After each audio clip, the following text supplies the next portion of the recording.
খলিল সাহেব আজকে নিজে বলছে যারা এই কথা বলে যে আমি দুই দেশের নাগরিক, হ্যাঁ, যারা বলে আমি দুই দেশের নাগরিক তাদেরকে প্রমাণ করে দিতে বলেন, তাদেরকে প্রমাণ করে দিতে বলেন, তারা জাস্ট এইভাবে যাতে কথা না বলে যাতে প্রমাণ করে দিতে বলেন।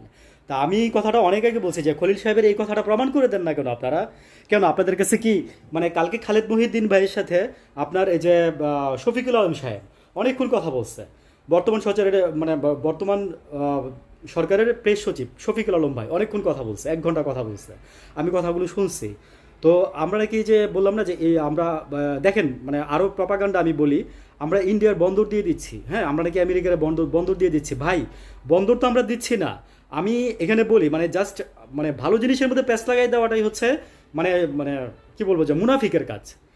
এখানে বুঝেন মানে বাংলাদেশে মানুষের মানে ছেলেপেলেদের কর্মসংস্থান নাই। এই কর্মসংস্থান যদি মানে তৈরি করতে হয় বড় আকারে, তাহলে ইন্ডাস্ট্রিয়াল আকারে সেটা করতে হবে। ইন্ডাস্ট্রি তো বাংলাদেশে তো রাতারাতি তৈরি হবে না, কেউ করতেছে ইন্ডাস্ট্রি তৈরি রাতারাতি। এই জন্য চট্টগ্রাম বন্দরটাকে জাস্ট তারা ফোকাসে নিয়ে আসছে যে চট্টগ্রাম বন্দরটাকে যদি আমরা যদি বড় করতে পারি, মানে মানে কন্টেনার জড়তা লাইগে রয়েছে, ঠিক আছে, যারা বিজনেস করে তারা জানে। খলিল মানে কালকে আবার এই যে খলিল সাহেব, খলিল ভাই, সরি খলিল ভাই বলে আপনার খালিদ মহিউদ্দিন ভাই বলছে যে মানে খালিদ মহিউদ্দিন ভাই তো মনে করছে সবসময় কর্নারে কোশ্চেন করে, উনি কিন্তু স্ট্রেট কোশ্চেন করে না, উনি হয়তো বা ডান কর্নারে কোশ্চেন করবে আর নাহলে বাম কর্নারে কোশ্চেন করবে, বুঝছেন।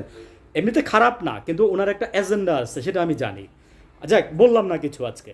তো ওনার এজেন্ডা নিয়ে যদি কথা বলার প্রয়োজন মনে করি তাহলে ভবিষ্যতে একদিন বলবো, কিন্তু আজকে আমি জাস্ট বন্দর নিয়ে বলতেছি। চট্টগ্রাম বন্দরটা জাস্ট বাংলাদেশের মানে যারা যুবক আছে বা যারা কর্মসংস্থানের অভাব আছে, রাতারাতি তোর কর্মসংস্থান তৈরি হবে না। ওই বন্দরটা আমেরিকাকে দিতে চাচ্ছে পরিচালনা করার জন্য, আমি আবারও কথাটা বলতেছি, আমেরিকাকে দিতে চাচ্ছে পরিচালনা করার জন্য, নট লাইক দ্যাট যে বন্দর আমরা আমেরিকাকে দিয়ে দিচ্ছি, ঠিক আছে। কালকে ফজলুর রহমান সাহেব বলতেছে আপনি দয়া করে এইভাবে, আপনি দয়া করে ইউনুস সাহেব এইভাবে বলতেছে ফজলুর রহমান সাহেব যে আপনি দয়া করে ইউনুস সাহেব আপনি সেন্ট মার্টিনে জাহাজ বিরাইয়েন না, আমাদের চট্টগ্রাম বন্দরটা দিয়ে দেন না। হাউ ফানি ফজলুর রহমান সাহেব। আমি আপনাকে এইভাবে বললাম কেন জানেন?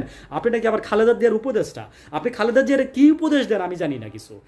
আমি আমার মনে হয় মাঝে মাঝে যে উইথ ডিউ রেসপেক্ট আপনি নিজেই বুঝেন না কিছু, আপনি নিজেই বুঝেন না কিছু। আপনি আবার মুক্তিযোদ্ধা, আবার আপনি কালকে বলতেছেন যে একজন আমার যদি মায়েরা ফেলায় তাহলে মুক্তিযোদ্ধারে মায়েরা ফেলানো হবে, বুঝছেন। এগুলা কোনো কথা বলেন? এগুলা কোনো সুস্থ মস্তিষ্কের কথা? এগুলা কোনো মুরব্বীদের মানে এই জন্য আমি বলি মাঝে মাঝে যে উইথ ডিউ রেসপেক্ট মুরব্বীদের আমি মানে মুরব্বীদের আমি পছন্দ করি, আমার বাবা সহ বলতেছি, কিন্তু মুরব্বীদের মতামত আমার ভালো লাগে না, কারণ তারা ওই যুগের, তারা আমাদের মন মানসিকতা ধরতে পারে না, পালস ধরতে পারে না। ধরতে পারলে ফজলুর রহমান সাহেব কালকে এগুলো বলতো না। তো যাই হোক, স্ট্রেট মানে নিট অ্যান্ড ক্লিয়ার মেসেজ হচ্ছে যে চট্টগ্রাম বন্দর কেউ নিচ্ছে না, চট্টগ্রাম বন্দর আমাদেরই আছে, শুধু আমেরিকাকে পরিচালনা করার জন্য হয়তো বা কোনো একটা কোম্পানিকে দিতে পারে। কেন দেয় নাই? হাসিনা তো এর আগে দিচ্ছে। আসসালামু আলাইকুম।